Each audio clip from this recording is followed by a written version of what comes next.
experienced a tragedy here in the city of Fall River, as many people know, in our north end at Four Winds on New Year's Day, where about 80 people are displaced, 80 individuals, 36 apartments that were demolished shortly after the fire the next day.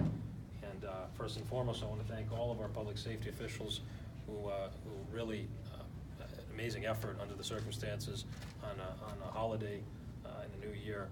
Just an incredible job to our firefighters, our police officers, EMA, EMS, Red Cross, all kinds of different agencies that were there on that day. But of course now, after the tragedy, we are trying our best as a community to come together, and we're doing a fantastic job. There's so many people out there, but we're now trying to coordinate those efforts in a way that is very effective for the individuals that are still in dire straits in some cases. So there have been so many numerous nonprofits and individuals out there on social media putting together efforts, but the city was trying to coordinate them and assist in where those efforts may not be able to reach the maximum amount of people, which was the purpose of today's meeting with these various agencies, which I'll read some of them that are here today.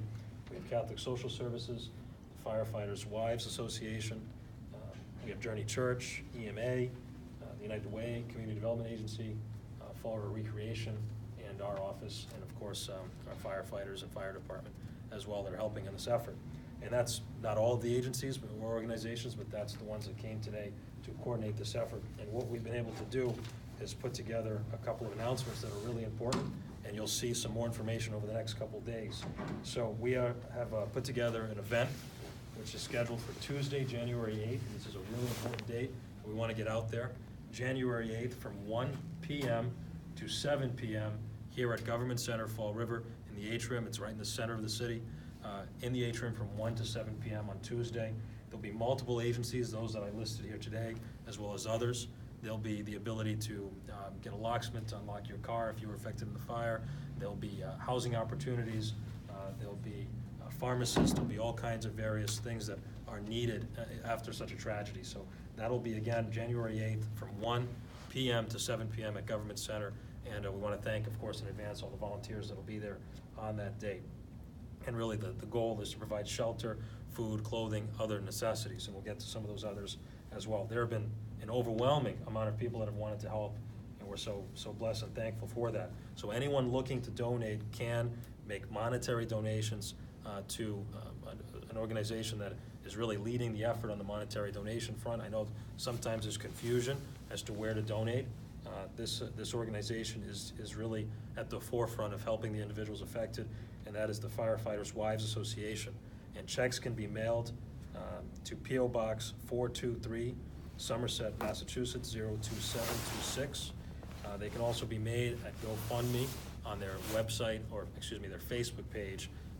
You just have to search in Facebook, Firefighters' Wives Association. You'll see that, and that's been approved. That'll also be posted on the city's Facebook page, as well as mine, and any other organization that's involved is welcome to post that as well. Clean clothing, please, I stress clean clothing, please, or new clothing can be donated and dropped off at Recreation at 45 Rock Street here in Fall River, Massachusetts, from 9 a.m. to 4 p.m. every single day during the week. And that's, again, Recreation. It's a wonderful nonprofit here in the city of Fall River, and they have a room set up for clean clothing or new clothing donations. Gift cards, it's an important time of the year. A lot of people got gift cards to restaurants over the holiday season, over Christmas. If you have gift cards for food, keep in mind many of these people may not have a kitchen right now, may not have access to cook their own food. So gift cards to local restaurants, Shaw's, Stop and Shop for prepared foods, things of that nature are really important during this time.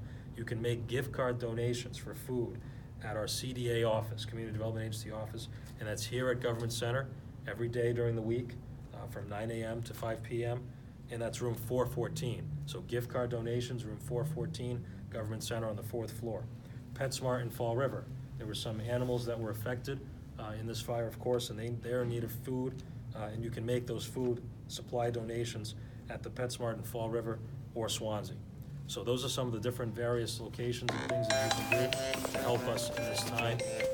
But again, the real important date is going to be that January 8th, that's next Tuesday, from 1 to 7 p.m., where you can access, for those that were affected, all of these different services, and we cannot do it without the many, many hundreds, if not thousands of people that are helping out in the community, whether it's a monetary donation or whether it's the organizations you see represented here today, making this happen. So we continue to keep those families in our thoughts and prayers, and we continue to help them going forward. I think that's all the announcements we have for today. Is the city providing any money from, the city funds for the We have victims? some emergency funds that we have access to that's mostly federal money. There's not money coming from the general fund, but there's certainly some federal money that we're working with. Have any of the residents that were affected by this fire, have they contacted you directly, contacted your office? Oh, certainly, yeah. I mean, individuals have contacted us. I've been there at least twice for quite a period of time, talking to individuals that have lost literally everything.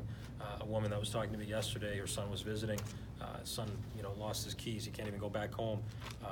Lost pictures, things that will never be replaced. But the necessities are really important. One thing that I just remembered is toiletries. Toiletries are very important. Toothbrushes, toothpaste, deodorant. Those are things that are really, really essential that individuals need. You can drop those off also at CD Recreation, or actually at City Hall as well if you're in the building and you have some of those donations as well. But certainly people have contacted our office here at City Hall or via Facebook. And the support for these individuals and the call to get these donations to these people has been enormous. Yeah, so just to clarify, there's really 3 main places people can drop off: the recreation, Yep. The church, and then here. So it would be 45 Rock Street, which is recreation, for clean clothes or new clothes, as well as toiletries. Gift card donations can be dropped off at the Community Development Agency, room 414, 4th floor Government Center. I think that's really the 2 main places. Other stuff, PetSmart is accepting the pet donations, but it's really just 45 Rock Street or City Hall. A lot of these other organizations, just for logistics and just space, are working with those 2 locations. That just makes a lot more sense to coordinate those efforts instead of sending people to all kinds of different places. So we're really happy about the coordination effort here. Again, there are so many other amazing people that are out there doing what they can to help individuals affected by this fire, but it was the city's purpose to try and figure out how can we help provide resources that individuals may not be able to on their own. And that's really what you're going to see on that January 8th day with different stations. It'll be an event down in Government Center's atrium with various setup locations, a form to even list the age of people affected, their clothing size, etc. And our goal is to actually deliver them a bag of clothing that is basically for them, brand new and clean clothing. So that's really important. If you need transportation, also very important. Some of these individuals do not have transportation. We're trying to figure out how we get this message out to as many people as possible, this being one of the venues. But if you need transportation on that day, we're going to have a van, a large van, a small bus, available to pick people up that were affected by this fire. We can't stress that enough. There'll also be identification services. Again, a lot of this you'll see as we proceed. We're meeting tomorrow again at 11 a.m. with this group as well as the Red Cross to finalize these details. But individuals that don't have identification, there'll be resources through the United Way to help get that identification as well, the IDs, your driver's license, whatever it may be. But if you need transportation, you can reach out to us. You can reach out to any of the organizations here. I'm sure we'll redirect those requests to us, but you certainly can call City Hall, our office, 508-324-2600. We'll have a list for those that need transportation affected by this fire, as well as Facebook, which is important as well, or you can email mayor@fallriverma.org. Just put in the header transportation needed or something of that nature. So I think we've covered at least as many bases as we can. And I just can't thank the individuals enough who are standing here, just incredibly good-hearted people trying to do the best for their community and their fellow neighbors. So thank you. Do you have a sense of where most people are staying in terms of housing? And is the city helping out with housing? The city will be helping out with housing through Catholic Social Services, which is probably the most robust organization to handle housing needs during this time. Rapid rehousing, the ability to pay a first, last month security deposit rent, which is just an invaluable service to these individuals. I also want to stress the Four Winds, the complex. They have been excellent to work with as well during this tragedy, and we're happy to be working very closely with them. But yeah, many of them, I think about 36 of the families, or 30 families are with other family or friends. Right. There are individuals in hotels and motels, but the majority are with families and friends. But of course, that can only go on for so long. So our goal is to get those people back on their feet restock them with the necessities of life, toiletries, clothing, and of course, housing, and finding them the right housing within our community. Is Claremont companies, are they making available any other apartments for their former residents to stay in? Ones that are vacant, yes. Okay. Of course. You know, they don't have a high vacancy rate there, so. Okay. Yeah. Other questions? Okay, thank you, everybody. Please get that out as Thank much you. as